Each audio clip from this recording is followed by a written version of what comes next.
Hello बच्चों, welcome back to our channel K two institute और मैं हूं आपका दोस्त किशन गौर। पीछे देख के तो पता लग ही गया होगा आपको कि वीडियो किस टॉपिक पे होने वाली है। चलो बात करते हैं। अभी 11th में कुछ बच्चों ने एग्जाम दिए होंगे, 11th के एग्जाम दिए होंगे, ठीक है। अब उसमें से काफ़ी सारे बच्चे, बहुत सारे बच्चे ऐसे होंगे जिनके माइंड में नीट की प्रिपरेशन आ रहा है, जो नीट करना चाहते हैं, जो नीट की प्रिपरेशन करना चाहते हैं, जो नीट की तैयारी करना चाहते हैं, ठीक है। अब 11th में ऐसे बहुत सारे टॉपिक हैं, बहुत सारे चैप्टर्स हैं जो उन्होंने छोड़ दिया है। तो उनके दिमाग में क्वेश्चन ये होगा, यार कैसे कवर होगा, ठीक है। मेरी 11th तो बर्बाद हो गई, ठीक है। चल लिखा हुआ है यहाँ पे, मेरी 11th तो बर्बाद हो गई। तो टेंशन लेने की जरूरत नहीं है, ऐसा कुछ नहीं है, आप कर नहीं सकते, आप आराम से कर लोगे। बस आपको क्या करना होगा, एक स्ट्रैटेजी फॉलो करना होगा, ठीक है।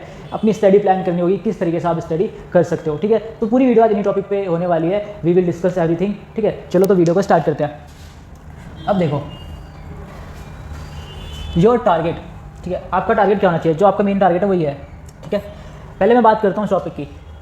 मेजर जितने भी मेजर कोचिंग्स होते हैं, ठीक है, जितने भी कोचिंग्स होते हैं उनका क्या होता है कि टिल अक्टूबर तक वो 12th का सिलेबस कंप्लीट कर देते हैं। अक्टूबर तक वो 12th का सिलेबस कंप्लीट कर देते हैं, ठीक है। और अक्टूबर से जैन 11th का रिवीजन करवाते हैं, यानी ठीक है 11th का रिवीजन आ जाता है, ठीक है। अब यहाँ पे देखो, जो आपका मेन टारगेट क्या होगा, मेन टारगेट होगा आपका ये है ना। अब 11th के जो भी बैकलॉग होंगे, 11th जो भी बैकलॉग होंगे, ठीक है, उन्हें मई और जून तक कंप्लीट कर लो, मई से जून तक कंप्लीट कर लो, मैक्स जुलाई, लेकिन जून तक कंप्लीट कर लो, ठीक है। और 12th का बैकलॉग जुलाई अगस्त सितंबर, यानी जुलाई से सितंबर तक कंप्लीट कर लो, जुलाई से सितंबर तक कंप्लीट करना पड़ेगा। अब कैसे करना पड़ेगा वो आपके ऊपर है, मेहनत करनी पड़ेगी, कंसिस्टेंसी दिखानी पड़ेगी, ठीक है। क्योंकि मैं एक चीज़ बताता हूँ, अभी जो से बच्चे क्या करते हैं, तैयारी तो वो अच्छी कर रहे होते हैं, ठीक है। 2 महीने लग गए जोश में, हाँ भाई अब मेरी तैयारी कर रहे हैं, फुल जोश में कर रहे हैं। 2 महीने बाद उनके अंदर आलस आ जाता है, ठीक है, या बोरियत कह सकते हो, ठीक है, उनका मन भर जाता है, ठीक है, परेशान हो जाता है। तो यहाँ पे कंसिस्टेंसी बहुत ज़रूरी है, आपको ये दिखाना पड़ेगा, आपको अपनी कंसिस्टेंसी दिखानी पड़ेगी, बिना उसके आपको कुछ नहीं मिलेगा, ठीक है। थर्ड पॉइंट क्या है, अक्टूबर से जैन 11th की रिवीजन विद कोचिंग, 11th का रिवीजन करना है विद कोचिंग, ये ध्यान रखना, ठीक है। ये 3 चीज़ें अभी क्लियर हो गई है ना। ये आपका मेन टारगेट है, मुख्य टारगेट है आपका, ठीक है, इसको जरूर करना है। Important chapters and topics of 11th, ठीक है। ऐसे कौन से 11th के चैप्टर्स हैं, टॉपिक्स हैं जो 12th में जाने से पहले आपको आने चाहिए, ठीक है। क्योंकि कुछ कंसेप्ट ऐसे होते हैं जो अगर आपके 11th में क्लियर नहीं हुए ना तो 12th में दिक्कत करेंगे, ठीक है, 12th को समझने में दिक्कत करेंगे। तो आपको ध्यान रखना है 12th में जाने से पहले, अभी मान लो 1 महीना बचा हुआ आपके पास, ठीक है, इन चैप्टर्स की रिवीजन कर लो, बेसिक रिवीजन कर लो, बेसिक प्रिपरेशन कर लो, ठीक है। देखो, अगर मैं बायोलॉजी की बात करूँ तो प्लांट किंगडम, ठीक है, ये होना चाहिए, ठीक है। उसके बाद आपका दूसरा आ गया cell the unit of life, ठीक है, ये हो गया। तीसरा क्या हो गया आपका बायोमोलिकुलर, ठीक है, ये भी होना चाहिए। चौथा केमिकल कोऑर्डिनेशन, ठीक है। ये बायो के मुख्य चैप्टर हैं, इंपॉर्टेंट चैप्टर हैं, ठीक है, ये होने चाहिए 12th में जाने से पहले, ठीक है। और अगर नहीं भी हुए तो कोशिश करना कि 12th के साथ साथ ही इन चैप्टर्स को प्रॉपर कंप्लीट कर लो, रिवीजन कर लो, बेसिक प्रिपरेशन कर लो। बेसिक प्रिपरेशन तो 12th में जाने से पहले कर लो, लेकिन नहीं हुए, मान लो कोई चैप्टर छूट गया हो तो करना है इसे, आपको छोड़ना नहीं है, ठीक है। फिजिक्स में बात करें, ठीक है, फिजिक्स में जो अगर मैं मैथ क्वेश्चन की बात करूँ तो graph, differentiation, integration, vectors, gravitation, kinematics, ये सारे आपको आने चाहिए प्रॉपर, ठीक है, ये हो गया क्लियर। केमिस्ट्री बात करें, मोल कंसेप्ट हो गया, एटॉमिक स्ट्रक्चर हो गया, periodicity table and it's property हो गया, केमिकल बॉन्डिंग हो गया, जीओसी हो गया, ठीक है। ये चीज़ क्लियर कर लो, माइंड में बिठा लो।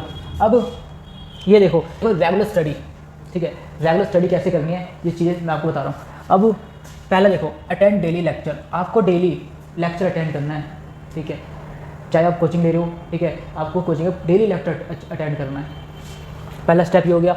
अब नोट्स मेकिंग, सेल्फ, मैंने यहाँ पे एक मेंशन किया सेल्फ, आपको जो नोट्स बनाने हैं खुद से बनाने हैं, ठीक है। नोट्स बनाना इंपॉर्टेंट है आपके लिए, महत्वपूर्ण है। बहुत सारी चीज़ें होती है नोट्स बनाते बनाते, ये होता है कि बहुत सारे क्वेश्चन ऐसे क्लियर हो जाते हैं, ठीक है, तो नोट्स जरूर बनाना है। उसके बाद डीपीपी बोलते हैं डेली प्रैक्टिस पेपर, ठीक है। जब आप कोचिंग ज्वाइन करते हो तो वो खुद ही प्रोवाइड करते हैं डीपीपी आपको, ठीक है। हर साल उसमें 10 से 15 क्वेश्चन होते हैं, 10 से 15 क्वेश्चन होते हैं, ठीक है, उनकी प्रैक्टिस करनी होती है आपको, है ना, डीपीपी। अब क्या आ गया आपका पीवाईक्यू का मतलब क्या, प्रीवियस ईयर क्वेश्चन, ठीक है। प्रीवियस ईयर क्वेश्चन का बहुत ही इंपॉर्टेंट रोल है आपका, ध्यान रखना, प्रीवियस ईयर क्वेश्चन का बहुत ही इंपॉर्टेंट रोल है। तो प्रीवियस ईयर क्वेश्चन आपको करने ही करने हैं, ठीक है, डे 1 से ही लग जाओ, लेकिन प्रीवियस ईयर क्वेश्चन करने हैं। जितने क्वेश्चन सॉल्व करोगे उतना अच्छा होगा आपके लिए, ठीक है। प्रीवियस क्वेश्चन करने हैं। रिवीजन, मैंने पहले भी बहुत सारी वीडियो बताया कि रिवीजन का भी एक बहुत ही इंपॉर्टेंट रोल है, ठीक है। मान लो टिल अक्टूबर तक आपने कंप्लीट कर लिया, ठीक है। अब अक्टूबर के बाद आपको टिल अक्टूबर तक क्या कंप्लीट कर लिया, सिलेबस, ठीक है। अब अक्टूबर बाद आपको क्या करना है, रिवीजन में लगना है, रिवीजन बहुत हेल्प करेगी, जो भी आपके वीक चैप्टर्स हैं, ठीक है, उन पे फोकस करना है, ठीक है, ये ध्यान रखना है ना। अब मॉक टेस्ट का काम क्या होता है? मॉक टेस्ट बेसिकली आपकी स्पीड को बढ़ाता है और आपकी एक्यूरेसी बढ़ाता है, ठीक है। ये क्या करता है? ये आपकी डायरेक्ट एग्जाम में हेल्प करता है। एग्जाम में कैसे हेल्प करता है कि जो मॉक टेस्ट होते हैं ना वो एग्जाम की तरह बनाते हैं, जैसे आपका 3 आवर का एग्जाम होता है, ठीक है, जितने क्वेश्चन होते हैं सेम वैसे ही मॉक टेस्ट में होते हैं। तो मॉक टेस्ट आपकी एक्यूरेसी बढ़ाता है, आपकी स्पीड बढ़ाता है, ठीक है। तो ध्यान रखना मॉक टेस्ट भी बहुत इंपॉर्टेंट है। Follow syllabus of NTA। अब बच्चे यहाँ पे क्या करते हैं कि वो पुरानी बुक से पढ़ना स्टार्ट करते हैं, किसकी? NCERT के, ठीक है। NCERT की पुरानी बुक नहीं पढ़नी भाई, NCERT की जो भी अपडेटेड बुक है, क्या है? अपडेटेड बुक,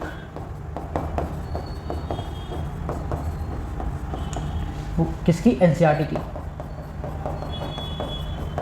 तो NCERT की जो भी अपडेटेड बुक है उसको पढ़ना है, ठीक है। एक वेबसाइट बता देता हूँ आपको, वेबसाइट है ई-पाठशाला।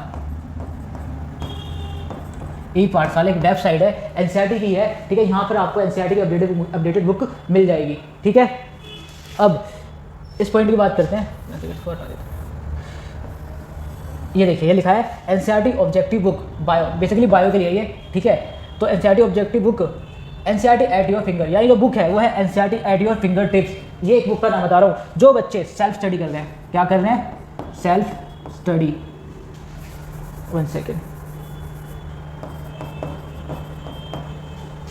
तो जो बच्चे सेल्फ स्टडी कर रहे हैं, ठीक है, उनके लिए ये वाला बुक है। क्या है बुक का नाम? NCERT at your finger tip, ठीक है। अब आगे देखते हैं, बुक टू फॉलो। अब आपको कौन से बुक फॉलो करने हैं? बहुत सारे बच्चों के माइंड में क्वेश्चन होता है कि प्रिपरेशन के टाइम में कौन से बुक को ज़्यादा महत्व दे, ठीक है। आपको क्या करना है? NCERT को पहले लेके चलना है, NCERT, ठीक है। NCERT, ये ध्यान रखना है, NCERT आपके टिप पे होनी चाहिए, NCERT आपके टिप पर होनी चाहिए। NCERT को लेके चलना है। NCERT के पूरा जो कंसेप्ट है NCERT के बेस पे ही है, ठीक है। मैं बताता हूँ, आपके 90% NCERT ही आती है इसमें, ठीक है। और सेकंड आपका क्या कर सकते हो, जो जहाँ भी आप कोचिंग पढ़ रहे हो, ठीक है, तो जो भी वो बुक प्रोवाइड करते हैं, मॉड्यूल्स प्रोवाइड करते हैं, ठीक है, आप उनको प्रेफरेंस दे सकते हो, उसके साथ कर सकते हो। और जो बच्चे सेल्फ स्टडी कर रहे हैं, क्या कर रहे हैं? सेल्फ स्टडी, ठीक है, तो उनके लिए मैंने एक बुक बताई है। कौन सी बुक है वो कौन सी बुक है? ये रही, NCERT at your finger tips, ठीक है। आप इसको लेकर चल सकते हो, इसको प्रेफरेंस दे सकते हो, ठीक है।